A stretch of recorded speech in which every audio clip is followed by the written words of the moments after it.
Good afternoon, everyone. Welcome back to another edition of Coffee Connections. I am your host, Seth Weiner, and I am your auctioneer.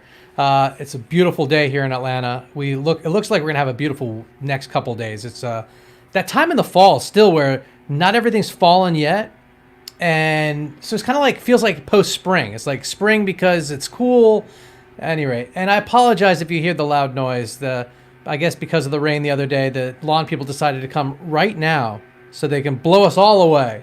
I do want to mention here in the beginning of the show, before we get into our guests and everything, I just released a brand new video recorded at Encyclomedia, and it's decide in 5 minutes, literally 5 minutes, if a virtual gala is right for you. The link is at yourauctioneer.com. If you go to our virtual events, you can see the video there. It's a step-by-step walkthrough, fun, entertaining, to share with you not only the quality that your live event can be on the virtual realm, but if it makes sense for your organization. So today, we have a very special guest I'm excited to bring to you all. Rachel Wasserman, the executive director of the Jewish Women's Fund of Atlanta. Now, she has been the executive director since August of 2012. Soon after its launch, she arrived with the experience in grant writing and implementing and evaluating programs, as well as a vast knowledge of the nonprofit sector. Since working with JWFA, Rachel has received the Pinnacle Award from the Jewish Federation of Greater Atlanta and twice selected by the Atlanta Jewish Times as one of its 40 under 40. And on top of all that, she was also one of the top 25 nonprofit innovators in Atlanta, which makes so much sense to have her as an innovator to share about innovating on our show.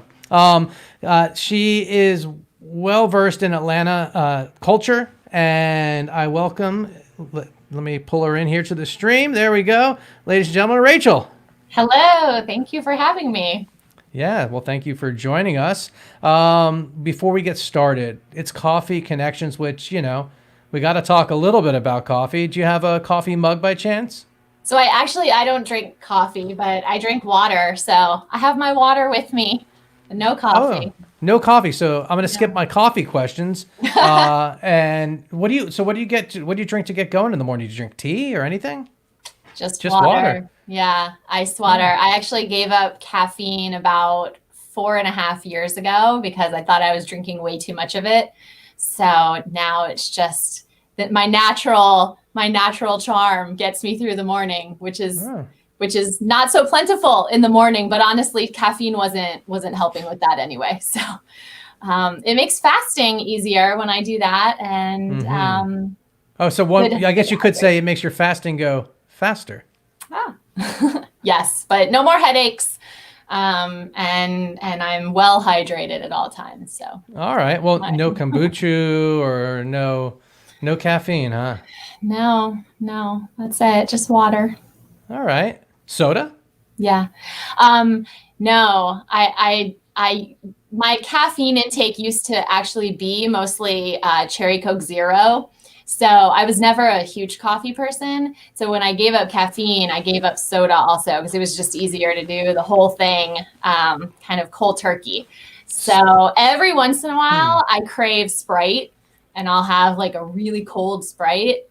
But otherwise, I'm very boring. Just lots of water. If you like Sprite, have you tried the Topo Chico lime? No. So it's sparkling water. Okay. And get this, Mexican water. I think they're 125 years they've been producing this bubbly water. But, 0 calories, the whole deal. But it tastes like Sprite without the sugar. And my 7-year-old son even enjoys it more than Sprite.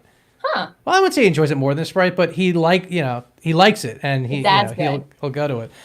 So sparkling water is nothing. Not even like a. No, I'll drink sparkling water sometimes. Okay. Yeah, with the flavoring. So you can send me the information on that, and I'll try it out. All right, I will do that. Back. So, would you be so kind to share about your organization, your mission, a little bit of history, how you got involved, etc.? Sure, absolutely. So Jewish Women's Fund of Atlanta is a little over 8 years old, and we promote social change and create positive opportunities for Jewish women and girls. We're interested in gender equality within the Jewish community. So when you traditionally think about women's issues, that's what we are addressing. So violence prevention, economic equality, leadership development, everything under that realm. Being safe in your workplace, safe from harassment and assault and discrimination. We are part of a national network of between 20 and 25 Jewish women's funds from around the country, and the movement is not new. There are Jewish women's funds in other cities that are 20 plus years old, and there were some very insightful women in Atlanta who knew about this model from other cities and wanted to bring it here.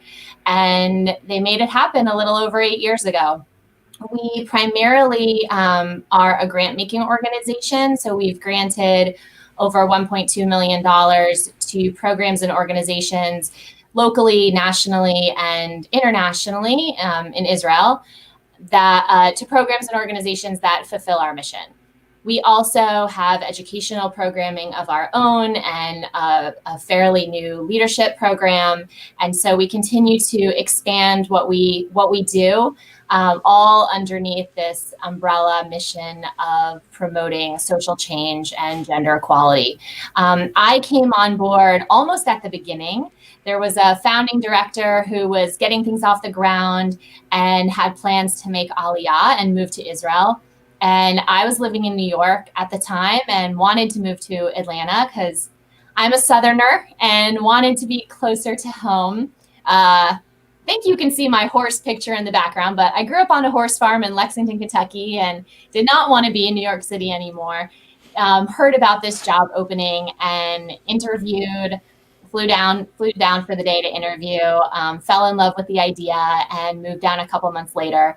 And when we first got started, we had, or when I got here, there were about 15 women philanthropists in the Atlanta Jewish community who were already coming together to pool their resources within the Jewish Women's Fund. And we're going to make the decisions about how the grants were made. And now, fast forward, we have over 100 women that are involved in that process with us. That's amazing. Now, when I first hear like a Jewish women's organization, I think of like a Hadassah. And if you ask me what they do, I couldn't tell you. I just remember growing up and Jewish women organization, Hadassah. Yes. So what's the difference of an organization like that and say, the JWFA?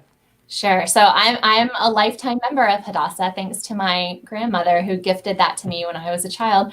And they have an amazing magazine. And Hadassah actually has a foundation. The Hadassah Foundation has a similar mission to us, and they are part of our network that I mentioned earlier. Okay. Part of what sets us apart is that we're focused on social change as opposed to social service. So social change. Social change social service. Over social service. So with social service, you might think of feeding people, giving people meals, giving people shelter, doing a needle exchange, something like that, where people are getting tangible resources that they need, which are absolutely life-saving. And I don't mean to discount the importance of social service at all.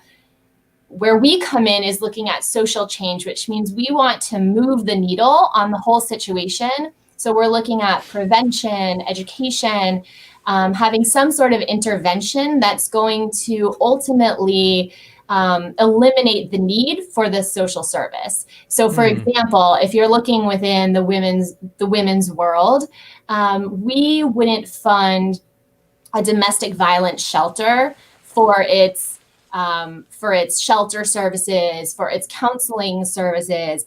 However, what we might fund is a program within a domestic violence shelter where they're doing financial education to help women be independent so that they can get out of that cycle of violence or to prevent the violence from happening. So we're really looking at ways to prevent, to maintain progress that has been made before. That's another type of social change work. There are actually 5 indicators of social change. And that's really what sets us apart. And we're the only organization in Atlanta that's focusing on social change within, for Jewish women and girls within the community. Another thing that sets us apart is that we're always looking at what we do through a gender lens. And what that means is that the programs and the organizations that we're supporting and the programs that we're putting on ourselves, they're being designed specifically with women in mind and girls and how they experience the world. So it's not enough for us to just be running a program that is just only for girls.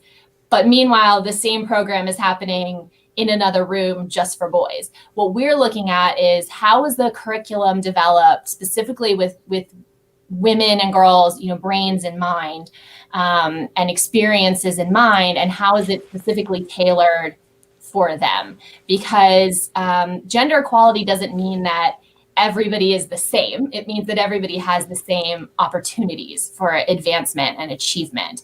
And so we want to find the unique ways to help women and girls get to where they should be within our community.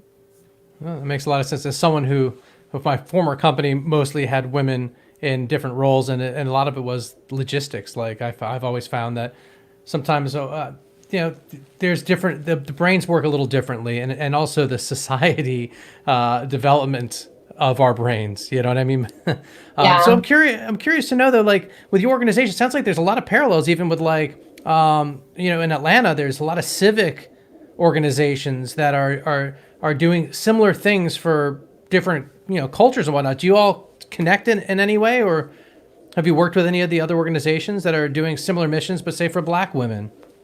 We love to partner, and what we've done partnering over the years with the Atlanta Women's Foundation, which is an incredible organization in Atlanta. And so if they're not on your list of people to interview, they should be. And they're addressing these gender issues within the greater Atlanta community. And so we have partnered with them and love partnering with any organization that is like-minded and is looking to achieve a similar mission. I've also been a part of a coalition throughout the city addressing human trafficking. That was a number of churches and other nonprofits and institutions. I'm also on the community advisory board for the Junior League of Atlanta, which is also addressing several of the issues that we look at. I do want to say that while it may sound like it's redundant to have all of these organizations that are addressing similar things, what we found is that if we are not looking at these issues specifically within the Jewish community, it's not addressed. And so as Jewish women, we are stepping up to take care of our own, because all of the problems that happen in the greater community, in the greater society, happen within the Jewish community. And it's important that we address it and also that we shine light on it. And so by existing, we are stating that these problems exist and that we're not immune from them. And so I think it's similar for other organizations that are working within subpopulations of the general community, is that you're able to address things in a different way and in a uniquely tailored way for who the specific population is. Well, so that gets me thinking though. So, and for those that aren't Jewish, there's a lot of different, I don't say levels, types of Judaism. There's ultra religious, ultra Orthodox, to major Reform, conservative, etc. The women's role, though, is defined differently across all of these. And how does that come into play? Where maybe what someone maybe a Reform Jew might think is absurd that a woman's role would be what it may be in the Orthodox world. How does that come into anything there? So, well, the first thing that pops in mind when you ask this question is that we actually have 4 women who are trustees of the fund, who are involved in the way that I explained earlier, who are rabbis, and one of them is Orthodox. and 3 of them are Reform, and they're all phenomenal. And we attract a diverse group of women who are all working on these issues together. And when I say diverse, I mean diverse within the Jewish community and across all of those religious levels that you just mentioned. And our work also is throughout the community. And we've worked with specifically Orthodox organizations. We still support several organizations, actually, both in the States and in Israel, that are specifically working within the very religious communities. And we've also supported programs that are specifically working in completely secular arenas. And when it comes down to it, gender equality is the ultimate goal, even within the religious rules and guidelines that are set. So when you look at we're not looking to go into a specific community and say the way that you're practicing religion isn't right. We just want to make sure that within the framework that is set, that women have as many opportunities as they can. Right. Now that last sentence is really it. That's very powerful there. Did you see the documentary? Not documentary. Unorthodox, the Netflix show. I did. So instead of going in and saying what's happening to her is wrong, you're saying, well, if that's how you're comfortable living, let's try to make it work. Or how would you describe that? Yeah, I'll give you an example of a specific grantee, actually 2 that we work with, because they address this in different ways within the Orthodox community. In Israel, we have supported a program at the Jerusalem College of Technology, which is a college specifically for the religious community in Israel. And we are supporting a program for young women to be entrepreneurs within the technical fields. And many of these women are the first women in their families to go to college or to have a job outside of the home. And there's nothing that states that they can't. It's just people haven't before. So they're the trailblazers, and we're helping that happen, but it's all within their framework. So it's women-only classes so that they feel comfortable with that. The food is all kosher. The holidays are, the holidays that are off from school are the holidays that they need to be off from school so that they can still maintain their religious lifestyle that's so important to them. And that, again, we are not saying is not completely valid and important, but we're able to change the opportunities and thereby change the definition of what a woman's role is within a home, within a community, within a neighborhood and a family, by giving them these opportunities. And then also within the religious community in the States, we support an organization called Yeshiva Maharat, which is ordaining Orthodox women to be clergy. And that is groundbreaking. It's new. It's certainly controversial within the Orthodox world, and we absolutely love it. And actually, they have 2 graduates who live in Atlanta, and one of them is now a trustee of the Jewish Women's Fund. And so it's been an amazing way to see the connections between our grantees and then people who become involved in the process in different ways.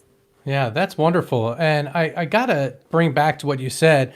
I find that the way to make change isn't just by making an edit to where it's at, but really changing the way people are being educated, the way providing the opportunities for folks and like this sort of stuff. And it's a much bigger thing. You can't think of, I prefer not to think of fixing things as just put a Band-Aid on something and try to deal with it here, but you have to look at the long term. It's a very long-term process, and culturally here, especially in Atlanta, you can see how much is being exposed right now to things that we thought didn't exist. I mean, racism was a thing that a lot of people would say, what are you talking about? And it's like, no, I mean, there's obviously a problem with racism and white supremacy and all this. It hasn't gone away. It's gotten worse. And so anyway, without going too far into that. But everything that you just mentioned is social change, and it's a long game, and it takes a long time. And even thinking about the fact that when you get in the car, I'm assuming, when you get in the car, you automatically put your seatbelt on and you don't even have to think about it. Well, it took a long time. It took a lot of marketing campaigns. It took a lot of education for for that to become the norm for people and to understand that social change, recycling, understanding about smoking. There's so many examples outside of the women's world where you can show social change, but how long it takes to get there. So we are not looking for short-term solutions. I mean, if they exist, we would be thrilled to support them, but we know that that's not how this works. And so we're in this for the long haul. And there's always more to do. And now when it comes to you're a nonprofit, so where do you get your money from? Is it corporate sponsors? Is it major foundations giving you, grants and this sort of stuff? Or is it through direct donations and through events? So most of our money comes from individual donors, largely the trustee model, which I mentioned earlier, which is that women invest their resources in the fund and then they are able to take part in the decision-making process with our grant making and with everything else that we do. And there's a minimum contribution for women, and then they become trustees of the fund. So that's the primary way that we operate. However, we also accept donations from anybody and have received some very large donations actually from men in honor of their wives, which has been very powerful. And also corporate sponsorships. Our events tend to be smaller moneymakers for us, but we did have a large fundraiser that was planned for April, so it didn't happen and will now be happening virtually in November. And so for that, there were also a lot of donations from corporate sponsors, from some foundations, and from people who wanted to honor our work and honor our honoree. And would this be the event here you're talking about? That is it. Yes. Tell us a little bit about this. Sure. So we are absolutely thrilled to be honoring Lisa Hayner. Lisa is a founding trustee of the fund. She's one of the few women that was involved before I got here, really from day one, and is the past chair of the fund as well. She was our second chair. We're now on our fourth. And she is a talented volunteer and philanthropist in many organizations throughout the community and the city, and is an accountant at Aprio. And we're just so excited to honor her. We're going to be featuring an interview with Rebecca Minkoff, who is a designer and specifically a fashion designer, and specifically addresses women and women entrepreneurs in a podcast that she has created called Super Women, and the Female Founders Collective, which helps women in small business. And to celebrate the work of the fund, we had one other large fundraising event, which was a couple years ago, actually during a snowstorm. So first we had a snowstorm and now we have a pandemic. And at that event, we talked about the fund, and what's amazing is that in just 2 years, we have expanded and grown and changed so much, and there's so much more to us now. And so we're excited to tell people about it and to celebrate that and to come together now virtually to do all those things. That's wonderful. Well, I wish you all the best with the event. Has it been challenging trying to take it to go to virtual? Are you finding difference in attendance or any challenges or successes that you want to share about that? It's challenging in that we had been planning it for so long and knew what we wanted it to look like, and we really want to be able to honor Lisa in the way that she deserves to be honored, and want to make sure that it's still just as special, even though everybody's on the screen. And so I think getting past that initial time period where it was like, well, let's not make a decision yet because maybe we can still be in person. And there was just that whole long drawn out process that I think we've all gone through in our lives. You mean well, let's see things give it 3 weeks. Let's see in 3 weeks. I mean, how many 3 weeks did we go through before it's like, all right, it's time. Right. Like we're calling it, right? Time of death on the live event was, I don't know, maybe June. I don't Yeah. remember actually when we finally decided, we're doing this virtually. And now we're excited that we're able to engage people all over, no Yes. matter where they are. Whereas we would have been limited before, not only within the city, and anybody that knows Atlanta knows the traffic and the sprawl, and, even getting to Midtown in the middle of the day could be an hour-long commute if you're coming from the suburbs. 5 minutes away. It could be 5 minutes away, and it's still an hour. Yes.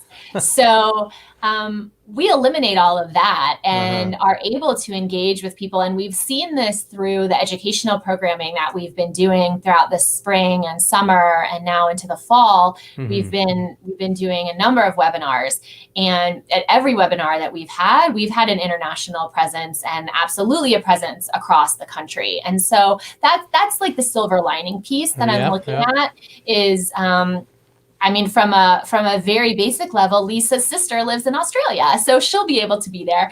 And then beyond that, all of our grantees who are all over the world, and just all of the people who can engage with this work with us. And so I always try to look on the bright side of things. And that's really where I see this going. We've certainly changed other things. It is a fundraiser, but we're not charging people to come because it's online. And we're just hoping that people will still understand the goal, the goal of the event, and believe in our mission enough to donate and to support our work, even though we're not charging for it. Yeah, well, you'll be surprised. We're seeing, I just was talking to a colleague of mine whose client is doing an event free. And then on the ticketing page, they said free. You don't have to pay anything, but if you want to, you can. 40% of the people that registered went ahead and gave on that right there.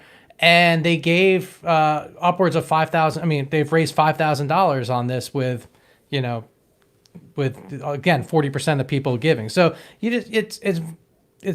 we're in a different time, and your reach now is so much as international as you said.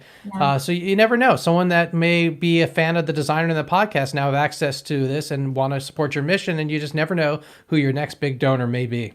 Yeah, absolutely. I hear that, and for sure, people will be encouraged and welcome to donate. And that the timing was such because, as we all recall, we started sheltering in place in mid-March. This event was originally scheduled to be at the end of April. So we had a lot of very generous corporate sponsors already, and private sponsors. And so a lot of the money had been raised. Right. Well, already. That's the beautiful thing, right? When you take out the cost of the ballroom and everything else. Yes. So that's a big piece. I want to ask you another quick question before we close things out here. And I'm curious, being a women's organization, a Jewish women's organization, do you also support women that are bisexual, gay, etc., or is it strictly? Yes. No, absolutely, we do. Okay. And really, it's self-identifying women and self-identifying Jews. So however people define that, specifically to answer your question, do we support the LGBTQ community? We actually have a grantee who is a local organization. They're called Sojourn, and they support the LGBTQ community, the Jewish community. And because of a grant, we're in our third year, I believe, of supporting them. At first, they ran a program that addressed gender norms with the very itty-bitty children in the preschools at the synagogues and temples to talk about things like it's okay if girls play with sports equipment and boys want to dress up in dresses at playtime. And now they have developed a series of sex ed videos specifically for LGBTQ teens that address their unique needs, because most sex ed programs do not address LGBTQ people at all and are completely heteronormative, and therefore basically invalidating them and then setting them up for unsafe practices because they don't even know how to be safe. So we are absolutely supportive of anybody that is identifying. And I do want to say that we are addressing gender equality, it doesn't just mean that we're supporting women. So a number of the programs that we support right now and have supported in the past specifically work with men and boys, because it's not just for women to create gender equality, it's for people of all genders to do that. And so I'll give an example within the violence prevention realm that we've worked with men and boys to learn about healthy and safe relationships, because just like you can't tell a woman don't get raped, you need to tell a man don't rape somebody. Or if you see something happening, you need to step in and you need to be the one, to be the active bystander. So by supporting women, it doesn't only mean that we're interacting with women. Have you ever worked with the Men Stopping Violence Against Women organization? I know of that organization. Fantastic organization. They're really helping men break the stereotypes and open up, and it's a fantastic organization. Well, cool. Well, thank you so much for your time and knowledge and sharing. This has been really just really great conversation. So thank you very much. My pleasure. I love to close every episode with my guests getting to choose a future guest. Is there anyone that you'd like to, an organization, an Atlanta nonprofit organization that you would recommend? Yes, this was such a hard decision, and I spent so much time thinking about it. It was like stressing me out. I'm going to suggest Andrea Jaron. She's actually the chair of the Jewish Women's Fund of Atlanta right now, and is also the executive director of Second Helpings Atlanta. And they address food insecurity and food waste within Atlanta. So they are so busy right now making sure that people have food in their tummies throughout this pandemic, and were incredibly important beforehand and are even more relevant and important now. So yes, Andrea Jaron would have a lot to tell you about how Atlanta can rally around food insecurity and hunger. And that'd be great. That goes so well. We just talked with the Atlanta Community Food Bank, so I think there's a lot of a good flow of that. So I look forward to that intro, and I want to thank you again for your time, folks. Please visit their website right there. You can't miss it. JWFAtlanta.org. Rachel, Happy New Year. Thank you. Thank you so much for giving us your time. It was my pleasure. Thank you so much. Bye, everyone.